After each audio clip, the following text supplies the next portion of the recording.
Кандидат Равшан Джинбеков. Напомню, что кандидатов у нас всего 17. Несмотря на заявленных 18.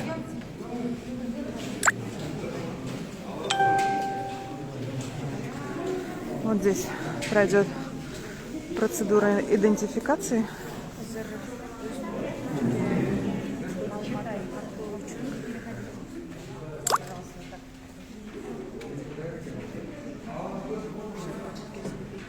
Вот снимают ноги.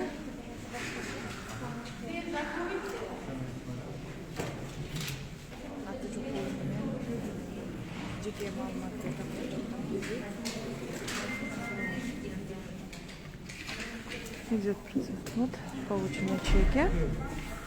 Сейчас идем в списки. Ищем букву Ж.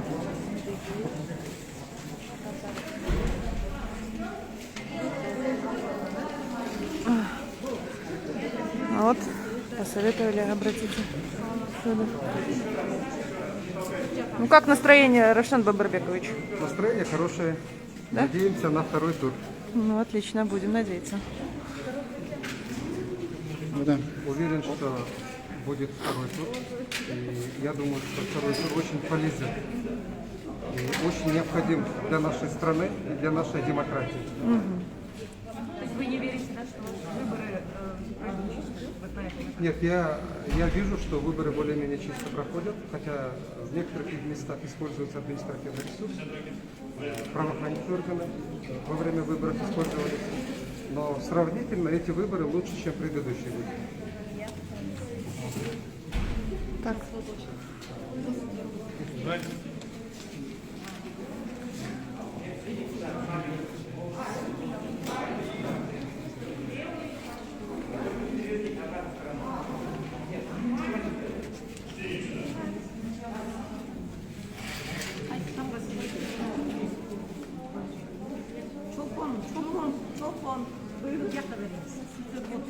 Вот, ждем, пока выдадут бюллетени.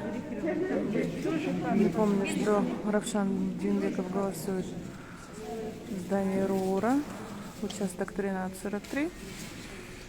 Это бывший, не бывшее, а действующее республиканское училище Олимпийского резерва.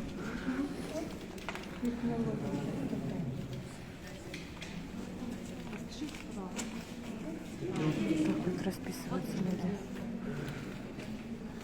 Бюллетени.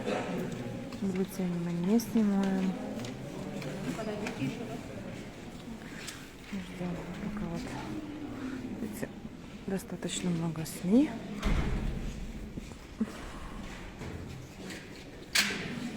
Вот, в отличие от некоторых других, Равшан Джинбеков в маске. Он, напомню, сказал, что надеется о проведении второго тура.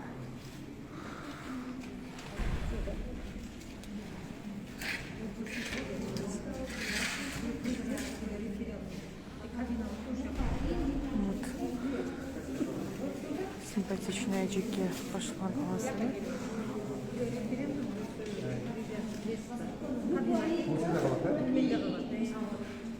Ну все. Снимать их нельзя, поэтому мы их не будем снимать. Так, ждем, пока он проголосует. Потом, как он будет опускать бюллетени в урну. А народу становится, кстати, больше.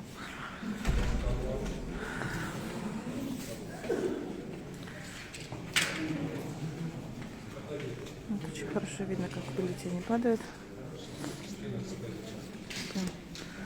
Ну, процедура достаточно быстро, занимает мало времени. Ну и так, давайте попробуем. Президентский ушел. Все. Теперь за референдум. Ну все. Проблема решена. Пойдемте на улицу за комментариями. Вот сейчас можно пройти? А здесь берут. Решили вот так вот взять. Можно пройти. Бұл шайлоо аябагандай маанилүү шайлоо. Себеби биздин тарыхта биринчи жолу мурдага салыштырмалуу эркин, атаандаштуу, жарандар жана катышып аткан саясатчылар коркпогон шайлоо өтүп атат. Бул биздин өлкөбүз үчүн чоң болбосо дагы маанилүү, эркин, демократиялуу, адам укугун коргогон мамлекетке бир кадам болуп эсептелет. А вот вы говорите, что этот этап более такой чистый проходит, эти выборы. Как вы это заметили конкретнее? Можете рассказать? Раньше был жесткий контроль со стороны президентов, которые были во власти. Они всегда все контролировали. От местных властей, от граждан до подвозов, разные формы, правоохранительные органы. И это все влияло на результат выборов. Сейчас есть такой контроль, но значительно слабее, чем предыдущие выборы. Я это говорю.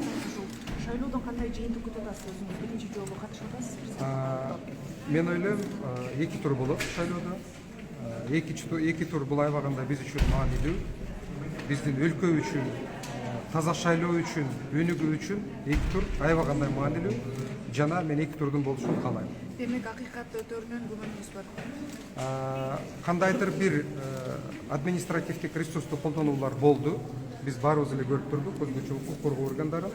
Бирок жалпысынан салыштырмалуу мурдагы шайлоолордон дурус. Вы рассчитываете на второй тур? Вы примкнетесь ко всем остальным кандидатам, которые предлагают выдвинуть единого кандидата, или как это будет? В случае второго тура мы будем вести переговоры со всеми политическими силами, со всеми кандидатами. Какие нарушения вы отмечали в процессе агитации? В процессе агитации здесь я особых нарушений не видел. Хочу подчеркнуть, что в некоторых местах я читал, особенно со стороны наблюдателей клуб, что запрещают снимать аудио-видео съемки. Уважаемые избиратели, уважаемые граждане, это незаконно. Если хотите снимать на аудио и видеоснимки, никто не имеет права запрещать. Имеете право снимать. Это должны все знать. Здесь никаких нарушений нет, но в целом во время процесса выборов были использование административного ресурса, особенно правоохранительных органов. Понятно. Спасибо большое, Спасибо. Равшан Бабибекович. Ну вот мы завершаем. А где семья-то? Почему они не пришли? Они в Америке. А, все? Да. А, ну понятно, вы один. Всего доброго.